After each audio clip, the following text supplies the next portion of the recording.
What is the most important decision that you have ever made in your life? Powerful question. What is the most important decision that you think you've ever made in your life? For a kid, it may be that they have decided to work hard in school so that they can make something of themselves, to go off to college and get a good job. Or maybe it's they tried a new sport that they always wanted to enter into, or playing a new instrument. Or maybe it's just that they figured out that it's important to obey their parents, and it makes a peaceful household. And that was an important decision. For adults who are among us, it could have been a decision to go to college, to learn a trade, to buy a new car, a new house, maybe asking someone to marry you. You would classify as your most important decision of your life. Hopefully, many of you thought in your minds, the most important decision I've ever made is to give my life to God, to be a faithful follower of Jesus Christ, to allow Him to enter deeply into your life and lead your life. The gospel today tells us there is only one thing, the one necessary thing. In other words, the one thing is to be grafted to Christ. It is to live our lives for Christ. It is to be rooted in Christ. Christ, number one, first in our lives, our all in all, the only one necessary thing. Our gospel story of Martha and Mary is best teed up, if you will, with a unique and rather peculiar Old Testament story today with Abraham and Sarah. Let's take a deeper look at it so that we can have a better understanding of what Jesus is teaching us in the gospel story as well. We hear in the book of Genesis that the Lord appeared to Abraham. He appeared to him, and Abraham saw three men standing nearby him. And he bowed to the ground to them. In other words, he at least honored them, or maybe even was worshiping the three men. The second thing that happened is rather peculiar. He responds by saying, "Sir, may I ask a favor of you?" Why is that peculiar? Well, he doesn't address them in plural as three, but now as one. Some theologians would say that this is a representation or symbol of three persons in one God, the Holy Trinity.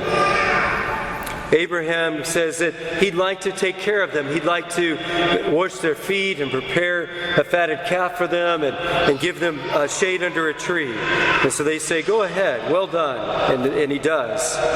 And he becomes very hospitable. He becomes very active, actually, in serving the one. And quickly, he and Sarah prepare this wonderful meal for them. And the hospitality is at its finest. And notice that Abraham wasn't worried about anything else that doesn't appear. He wasn't sending his servants to do it and serve them as he went off to do something else. He was focused on hospitality, on serving well. It doesn't talk about his mind being somewhere else or him getting anxious or being in another place, but rather he placed them first before him.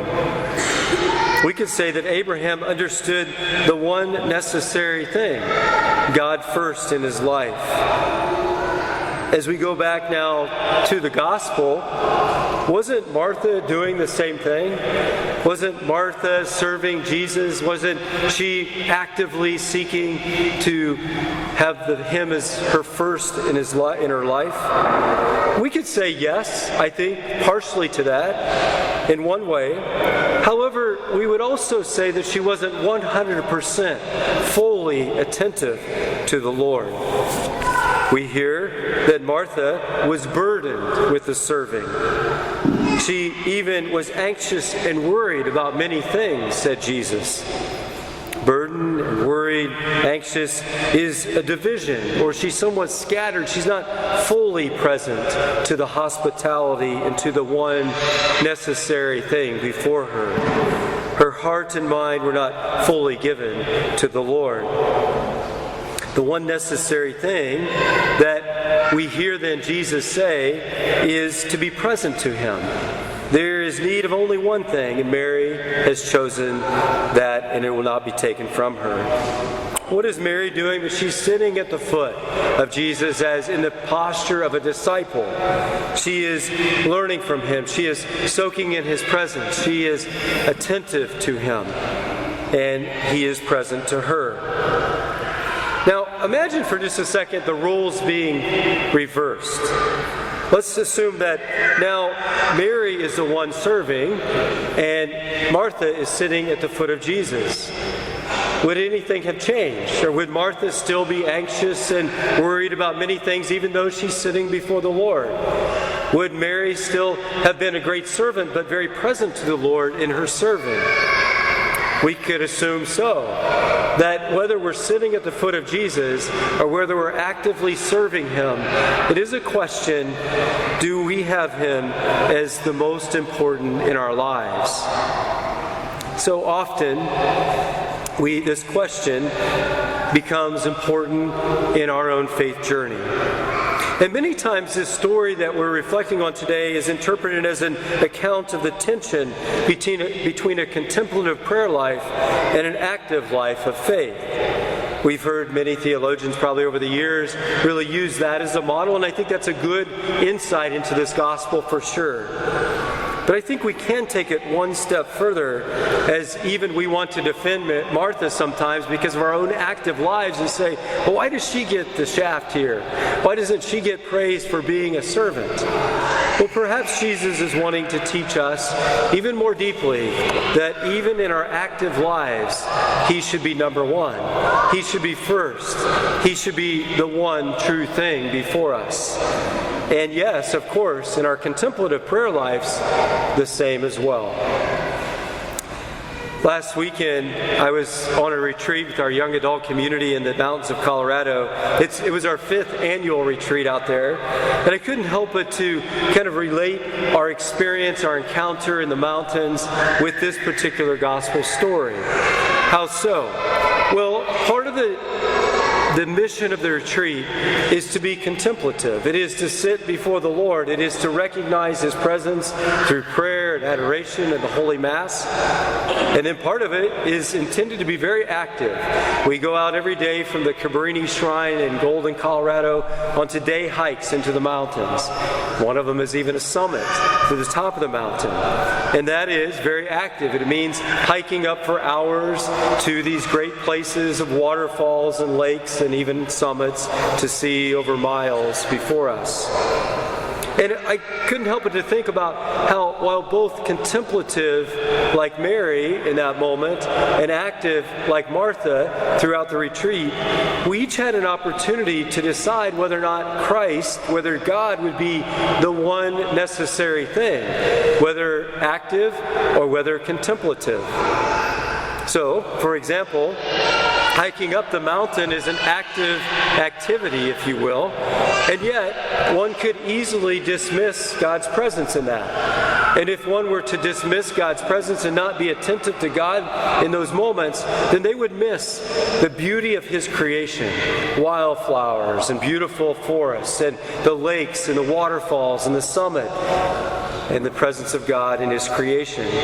They might also not recognize God's presence in the person they were hiking beside, and the great conversation and love and building community in a moment of time. They might miss God's presence in the Holy Eucharist celebrated on that mountain together. At the same time, if indeed they were recognizing God's presence, really seeking God's presence as Mary chose to do, then they would have the one true thing before them throughout the entire hike, even though it was active. And of course, the same would hold true in those moments of contemplation, of adoration, in the Holy Mass, of quiet times in prayer that were given to them. Either they could choose to really be present to God in that moment or not. Our lives are like that. Our lives are a constant choice. Do we choose the one necessary thing, whether active or contemplative? Are we grafted to Christ throughout our day, in our workplaces, in our families, in our relationships of all kinds, in our quiet time? Is Christ number one and first? Is he our all in all? Is he the one necessary thing that we are called to in our own lives for the fullness of life ourselves? Well, I would imagine that if we're honest with ourselves this morning, that all of us can say that there are times where we're a lot like Martha. Even in our busyness, that we're anxious and worried about many things. Just last night, for example, as I had prepared this homily over the week and I knew what I was going to preach about and I was going to talk about, let's not be worried and anxious about things like Martha. And the lightning woke me up at about 2:30 in the morning, and my first mind's thought goes to, oh my gosh, we got to move out of the rectory within the next couple of weeks because we're getting ready to renovate it.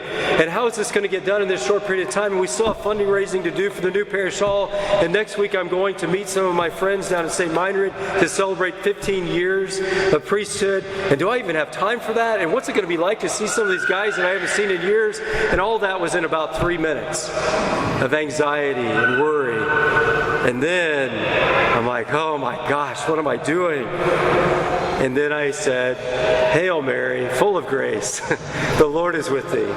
I turned to prayer. I turned to the rosary. And I asked our Blessed Mother to take the worry and anxiety that was before me and give it to the Lord and purify that and help me trust that all will be fine, all will get done. I've got tons of parishioners who will help me out with all this, right? And so we will make it work with God's grace. We all sometimes fall into the trap of worry or anxiety or feeling burdened in our lives, as did Martha. Remember, Martha too became a saint. And so Martha must have learned from her mistakes, and she must have developed in her faith life, and she must have come to trust more fully in Jesus over time and give those things to him. We might ask ourselves then this morning, what are we anxious or worried about? What is it that might keep you awake at night? What is it that you kind of replay over and over in your head and not give to the Lord? What keeps God from being your one necessary thing in any moment of your life? This week, I would propose it would be a wonderful week to exercise an activity to go into prayer where we ask the Lord to help us to reveal these things that we might kind of play over and over in our head or get anxious and worried about from time to time or even often during our day. And jot them down on a piece of paper. Give them to the Lord. He already knows these things, but place them before him at his feet, if you will, as would Mary. And ask him to help you to do your best to accomplish the things or to work through the things that worry you or give you anxiety or burden you. And ask him then to do the rest. Because that is to say that God's grace will build upon our good nature. You do your best and you let God do the rest. Ask him to be once again your one necessary thing. Because then no matter what the burdens of our life, no matter what the anxieties or worries that keep us awake or that consume us, when we turn to him, we too then come to peace with him. We too then, whether active or contemplative, are in right order with him. We too then, like Martha and like Mary, will then become saints because he is our one necessary thing in our lives.